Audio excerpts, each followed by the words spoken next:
Well, ladies and gentlemen, we have the opportunity to have a brief press conference with the Secretary of Foreign Affairs of the current administration. Please put your hands together and welcome to the stage, Mr. Global Antics.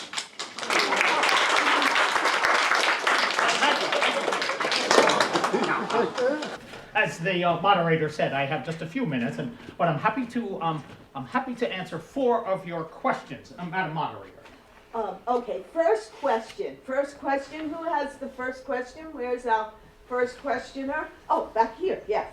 Since the elevation of Mohammed bin Salman, known as MBS, to the leadership position, Saudi Arabia's human rights abuses have skyrocketed, especially with the murder of the journalist Jamal Khashoggi. Plus, MBS has overseen an escalating war in Yemen, killing over 100,000 civilians. Why won't this administration condemn these abuses? MBS is a friend and ally of the United States. Saudi Arabia buys billions of dollars of weapons from us.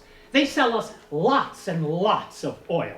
They help keep the oil low priced. So we will continue to stay docile as Americans and continue to elect politicians who are pro-fossil fuel. Now, if you gotta respect the differences between cultures if you want to have good relations with these Arabs.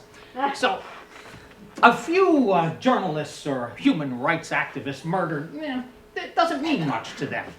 A few 100,000 civilians killed as collateral damage, so what? If we want to keep our oil flowing, we've got to look the other way on some of these things. Okay, that's very clear. Question number 2. Who has question number 2? Oh, in the center here, would you like the microphone? No, I think I'm fine. Okay, great. Throughout the 20th century, right up to our present day, Central and South Americans have been struggling against an entrenched oligarchy to gain control of land and stay in their government. The U.S. always seems to be on the side of the oligarchs rather than the people. And when those people try to organize the change, the government cracks down on them or encourages gangs that drive the people out of their countries and to our borders. Isn't our support for these oppressive regimes what is fueling the large numbers of people trying to immigrate into the United States? Did you say your name was Sheikh Hovara? I'm sorry. In 1823, a terrific president named James Monroe had his Secretary of State write up a doctrine that we still use today. It's called the Monroe Doctrine. Basically, the Monroe Doctrine says Central and South America are ours and everybody else hands off. Now, in the 20th century, early 20th century, we realized you could get a lot of exotic fruits and veggies from down there, as well as gold and other minerals. And the people were backwards and the government's corrupt. So we had to keep sending our Marines in there time and time again to protect our bananas and mandarin oranges and avocados. The list is endless. But let's focus on bananas. Everybody is supposed to eat a banana a day. That's 350 million bananas needed in the United States every single day, and we can't grow bananas. So we either have to have our army down there or a puppet government buying our weapons to protect our bananas and mandarin oranges and avocados. You get the idea. You can't let the common people, the regular people, make these decisions, or we may lose control of the situation and you may not get your daily banana. All right, thank you. Thank you. Question number 3. Where is our third question? Yes, In the back. please. Since the U.S.-backed military coup against Prime Minister Mossadegh and the installation of the Shah in the 1950s, and the U.S. had a complicated relationship with Iran, this administration has pulled out of the Iran nuclear deal and has pursued a confrontational course which seems to be fanning tensions in the Middle East rather than seeking common ground to ease those tensions. What is the administration's vision of a conflict-free Middle East? Well, if everybody would just agree with us and do what we want, we could all be friends.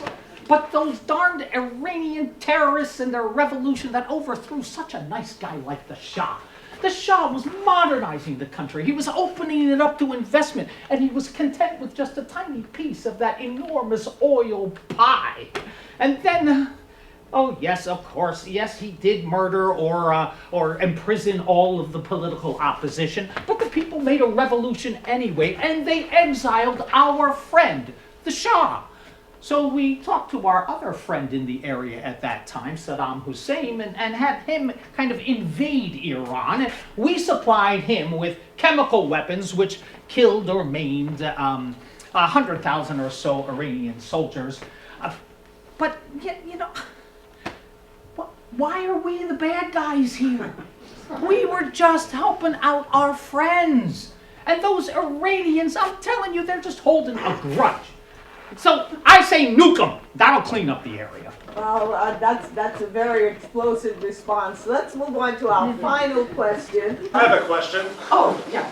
Our dependence on fossil fuel leads to a lot of conflicts around the world, as you've enumerated, as well as catastrophic climate change, according to scientists.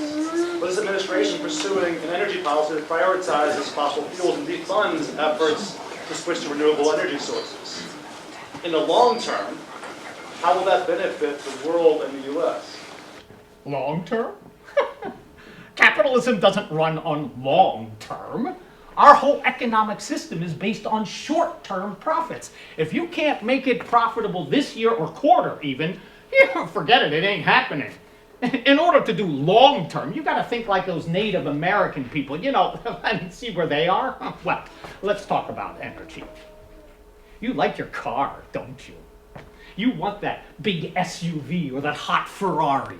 And you want to be able to call for an Uber or jet off to San Francisco, do you? You don't want to take the subway or a train. Well, how do you think those vehicles are fueled? And you want to have bananas from Nicaragua and chocolates from Belgium and pineapples from Hawaii and t-shirts from China. What fuel do you think that those products use to get here? Some form of oil. And look in your bags right now. How many of the products in your bags are plastics? Plastics are derived from oil. If you wanted to change the entire system, what, we'd have to live like cavemen and run naked like a blue jay in the forest. Oh, think of the rashes. But, no. That's just un-American. Live like there's no tomorrow. Go shopping. Now, you want oil? We control the oil wells and the refineries. You want natural gas? We own the wells and the pipelines. You want shale gas to keep the price of gas low? We also own those hydraulically fracked wells. You want nuclear power? We own the nuclear power plants. You want solar power? We own the... Son? Solar power is not feasible. Neither is wind power nor tide power. Enough. I've got to leave. Thank you and goodbye, you rabble-rousing commies. Well, thank you, Mr. Global Antics.